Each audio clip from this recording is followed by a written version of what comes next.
Otro tema que se abarca en el capítulo 7 es la epigenética, que estudia los fenómenos que afectan la expresión genética que no involucran cambios en la estructura del ADN. En otras palabras, estudia los cambios de la expresión debido a modificaciones en la metilación del ADN o la compactación de la cromatina, que permitirá o no que se exprese un determinado gen en un momento y en una célula específica. La micorne y la modulación en la expresión. Esta modulación puede llevar a que no se produzcan algunas proteínas específicas o por el contrario que se expresen proteínas que estaban siendo controladas por factores represores. En los últimos años se identifica centenares de microrona en distintos órganos en la glándula mamaria, donde se les describen regulador de la fisiología de la lactancia y en patologías como el cáncer y la mastitis. En el capítulo 8 de propiedades biológicas de la leche, cómo actúan los péptidos bioactivos. Las acciones de los componentes de la leche con actividad favorable para la salud fueron estudiadas en general en el laboratorio in vitro, aislando dichos componentes, y si bien se cree que tienen un efecto cuando se consume un vaso de leche, aún falta realizar investigaciones para poder asegurar cuál es la cantidad necesaria que es preciso incorporar para que tengan funciones biológicas como ocurren algunos de esos efectos, que es la disminución de la presión sanguínea, que son los péptidos que ayudan a bajar la presión arterial, inhibiendo una enzima cuya función es disminuir el diámetro de los vasos sanguíneos. El efecto sedante, que son algunos péptidos derivados de la beta-caseína, tienen acción en el sistema nervioso con efectos analgésicos y sedantes que inducen al sueño. Efectos sobre la salud ósea. Los péptidos derivados de la caseína forman sales que favorecen la absorción de calcio en el intestino delgado. Además, evitan la formación de caries por su propiedad de unirse al calcio y protegerse del esmalte dentario. Efectos sobre el sistema inmunitario. Los péptidos pueden actuar modulando la respuesta inmunitaria o directamente como antibacterianos y antifúngicos. Por ejemplo, los lactoferrinos, que son quelantes del hierro, como algunos microorganismos necesitan del hierro para obtener energía. Los efectos antitrombóticos. Esta función se debe a la similitud entre la cascada que desencadena la coagulación sanguínea y la que se produce en la formación del coágulo de la leche en las condiciones ácidas. El efecto de la obesidad y sobre la diabetes tipo 2. Estas dos enfermedades tienen una denominación común. Ambas están asociadas a la resistencia a la insulina, que es una hormona producida por el páncreas que moviliza la glucosa dentro de las células. Las personas obesas o con tipo de diabetes 2 responden a la insulina propia en forma ineficiente. En el capítulo 9, que abarca el tema de la biotecnología y de las glándulas mamarias, la insulina como ejemplo de la biotecnología.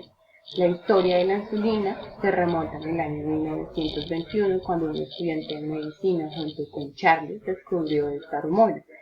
Ya había trabajos previos donde se concluía que algunas células del páncreas secretaban una hormona que intervenía en el metabolismo de la glucemia, pero hasta ese momento no había sido posible purificarla porque parecía que la tripsina, una enzima del páncreas, la había destruido.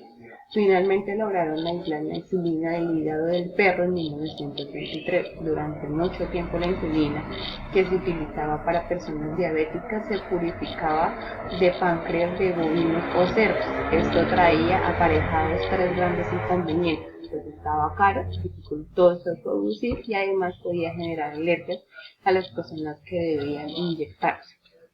Con el desarrollo del tecnológico de Bonner y Cohen, se logró producir a una mayor escala y sin problemas de alergia utilizando una copia del gen de la insulina humana insertado en el genoma de las bacterias. Las vacas transgénicas. Los pasos a seguir para la construcción de una vaca transgénica son la construcción del fragmento del ADN, que es el objetivo en constituir un transgénico que produce una proteína que normalmente no se sintetiza en la glándula mamaria. El segundo paso es microinyectar el ADN, donde hay distintas técnicas y donde una de ellas consiste en introducir la construcción del gen y de ahí resultante de la unión del gameto femenino en el gameto masculino. 3. No todos los animales van a incorporar la construcción genética. Luego del nacimiento hay que identificar cuáles tienen el gen insertado en su genoma, por lo que hay que esperar que el animal crezca, llegue a la pubertad, quede preñado y finalmente comience a producir leche para saber si expresa la proteína. Cuarto, una vez obtenida la primera vaca, esta se puede clonar para lograr varios animales transgénicos que produzcan la proteína recombinante del interés. Otro tema que abarca el capítulo 9 son las granjas farmacéuticas, y con este término se define animales que se utilizan para producir determinadas proteínas con fines terapéuticos.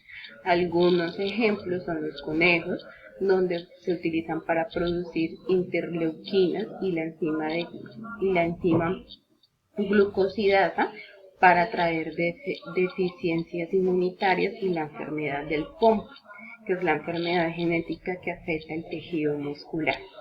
Otra es la cabra, que produce la activación de plasminogenas tisular, proteína que rompe normalmente los coágulos sanguíneos para tratar los problemas coronarios. El cerdo produce un factor de la coagulación para pacientes con hemofilia.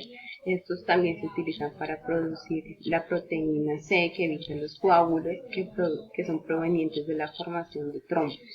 Y las vacas para producir hormonas de crecimiento, insulina.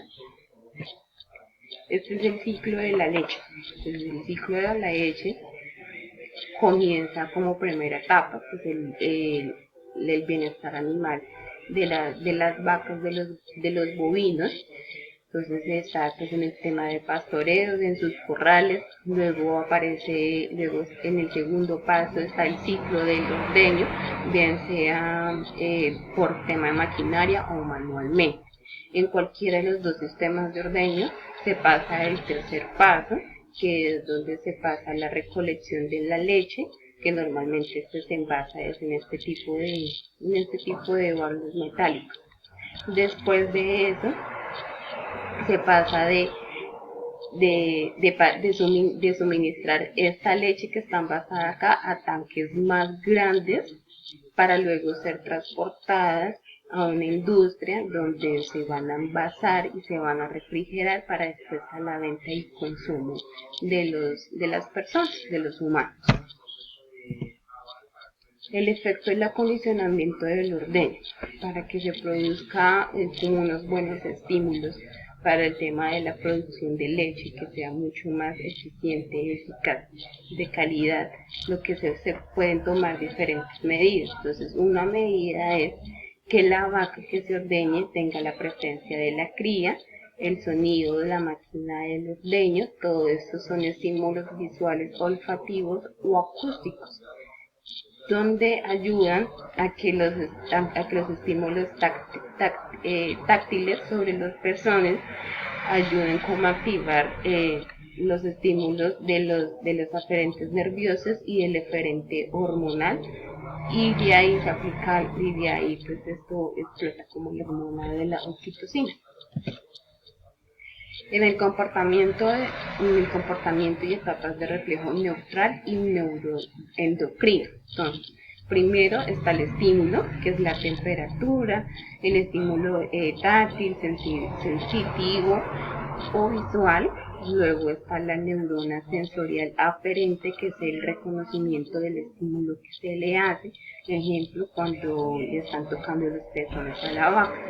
Transmisión, que son los cordones espinal e interneuronas. Después pasa a ser a las neuronas eferentes, donde se dividen en dos: el reflejo neuronal, que es donde se transmite la neurotransmisión, el órgano blanco, y después respuesta del órgano blanco. Después está el reflejo neuroendocrino, que es donde se refleja el hipotálamo, la neurohormona, la sangre, el órgano blanco, y por último la respuesta del órgano blanco. Muchísimas gracias por su atención.